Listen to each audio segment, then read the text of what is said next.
Live from Radio Days Europe in Athens, Greece. It's Tom Watts, Radio Express. I host the UK chart, and our next chat is going to be all about the future of the industry, because from Deutsche Welle Akademie, please welcome Barbara. Hello. Thank you so much for joining us. Pleasure. It's great to be here.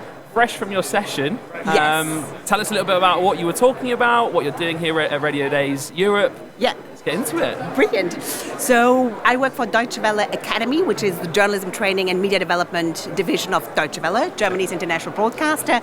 And we have been in the past 4 years training journalists all over the world in 22 countries, so all continents, Latin America, MENA region, Africa, Eastern Europe, and Asia. And doing, on the one hand, workshops and trainings, but also, which is very exciting, developing collaborative training tools for workshops. So this, I brought this here, the MethodKit. Let's talk. I'm intrigued. So we've got a pack of cards. So talk us through what this can be used for. I'll just show you some of them. Okay. So basically what we have, we figured very quickly on when we did our trainings that in addition to the trainings, we needed tools for these trainings. Yeah. So we partnered with a great training organization in Sweden, which is called MethodKit, and they have been specializing in mapping shared languages over the past 10 years. So everything from like diplomacy, disarmament, communication, project management. And we thought, doing a podcast project, it'd be great to map the shared language of podcasting onto 60 cards. Yeah. So what we did is, together with this organization, we contacted podcasters, 20 podcasters from all over the world, leading podcasters. So from the ABC in Australia, the makers of CoronaCast, to Puma Podcast in the Philippines, MENA, South Africa, Kenya, Cameroon, US. And we asked all of them, when you think about podcasting, if I asked you, when you think about podcasting, what are 60 words from the concept development to production to distribution, what do you have to have on your mind? And so these podcasters then send us we called it brain dumps. Okay, And nice. then we did, we received all these brain dumps, so massive loads of information, and then we started comparing and contrasting, seeing where there were similarities, and then going back. So you would have sent us your brain dump, and then we would have gone back and said, okay, here, this is this card. How do you like this card? Always icon, heading, subheading, and then you would give us feedback and say, the subheading doesn't quite make sense, and then we would iterate. So we had a total of, I would say, 30 iterations until we had like this deck of 61 cards. So these are all different terms to do with podcasting. Yeah. That someone, if they were coming to podcasting brand new, would go, right, oh yeah, of course, I need to say my name and introduce myself in a podcast episode. Totally. Pitching an idea, what does that actually mean? So that's grabbing attention and keeping it. Yep. Storytelling, a beginning, a middle, and an end. Yep. This is such a good idea. And things that you would normally gloss over and just presumed sort of knowledge, it can be so frustrating when you've not been brought along the journey and you don't have the context, right? And this is what this does and what you're doing. Yeah.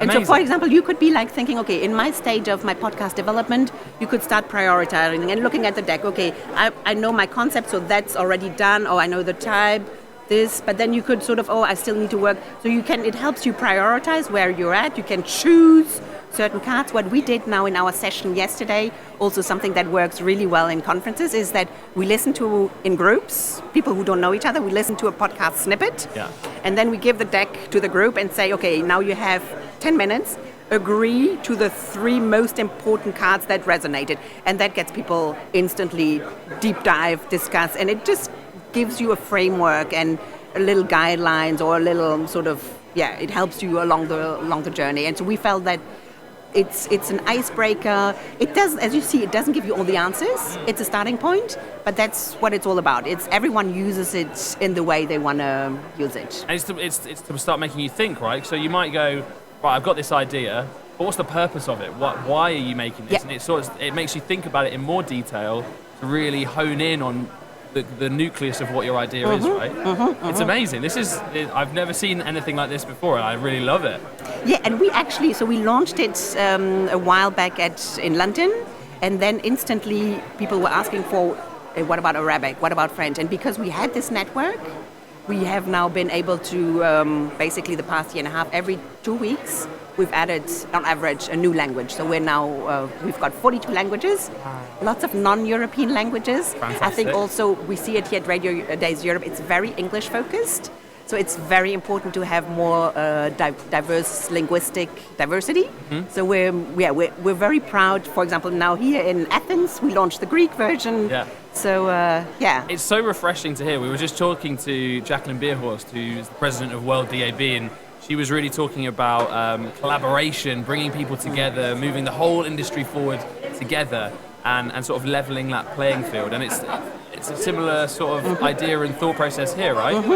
Absolutely. And I think part of our mission is really to bring more people on board to also have, because we work in lots of countries where podcasting is very new, like Ethiopia or Malawi or Cambodia, to also have it has an educational side of things. And so one of the things that we're also working is we're going more into schools. And the beauty of events like RadioDays Europe is that new opportunities, new things happen. So yesterday we decided that we're going to adapt it into Polish, into Dutch. Yeah. So we come away and we have again the new next spin-offs ideas of where the project is going to go next. There's no gatekeeping. It's just exciting. Everything is Creative Commons, so people can just download it for free, print their own cards. We're funded by the German government, so we don't want to make any money with that. The more people use it and the more diverse, we keep on getting ideas of how people in Bolivia are using it in like ways we would have never thought about, and then we build bridges to other colleagues. So it takes a whole life on its own. And this is just one small part of what Deutsche Welle Akademie does, right? Tiny part. Bit. Yeah. Amazing. Yeah. So exciting. Where do you see not just this, but Deutsche Welle? What's your goals at the Deutsche Welle Akademie? Like just reaching as many people as possible, I guess. So our main partners are the Ministry of Economic Cooperation and Development and the EU. So that already always gives us a certain focus in terms of countries that we work in. So we have at the moment 62 countries we work in the Global South. So that's our focus areas, but obviously the broader we reach. I mean, our mission is to support press freedom, freedom of expression, and access to information in the Global South. So if it takes unexpected twists and turns, where we take everything along the way. Yeah. I'm intrigued as to how you got involved in the audio industry. What was your sort of journey in? Because you're sharing it with so many people. Yeah. Can you tell me a bit about that? I actually, you know what? I for quite some time thought I'd go into international diplomacy. I was thinking going into the United Nations. Then through uni, I discovered I did a documentary class at uni at Columbia in New York, and that got me hooked into journalism. And I thought, that is so much more creative than going into working for the UN. And then in Germany, you have something called the Volontariat, which is a cadetship. Okay. And I did that for Deutsche Welle, where for a year and a half, you rotate through audio, video, television, radio, television, and Berlin, Cologne, Brussels, Paris, and you get a sense of, are you more news person or a in-depth feature magazines? Yeah. And there I discovered in those year and a half that I was an audio person, and I loved working on long formats. So for 8 years I worked on a show which still exists, Inside Europe, which is one of Deutsche Welle's most successful podcasts and radio shows, lots of subscriptions also in the US. And that's how I got into audio, and now after that I moved to the academy. But it's been really great to reconnect my audio roots through this project, through the podcast projects, because I've been doing, in the meantime, I've been building, helping set up a journalism training school in Malawi, so doing also completely other things.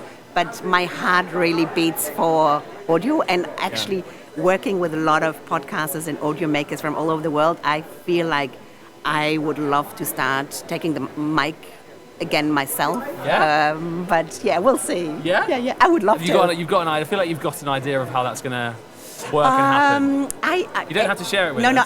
I actually also am very interested in art. So that's my side project, sculpture. So I'm thinking of doing audio storytelling with sculpture. But it's still sort of an idea that is brewing. To get through some of these cards. Yeah, exactly. Yeah. I need to. Originality, standing out from the crowd. That sounds like original. The budget. What's the purpose? The storytelling of it. Yeah. Barbara, thank you so much for joining us. It's a pleasure. Thank you so much. Fantastic. Thank you so much. Barbara from the Deutsche Welle Akademie, and stay tuned to the stream. We'll be back with more conversations soon.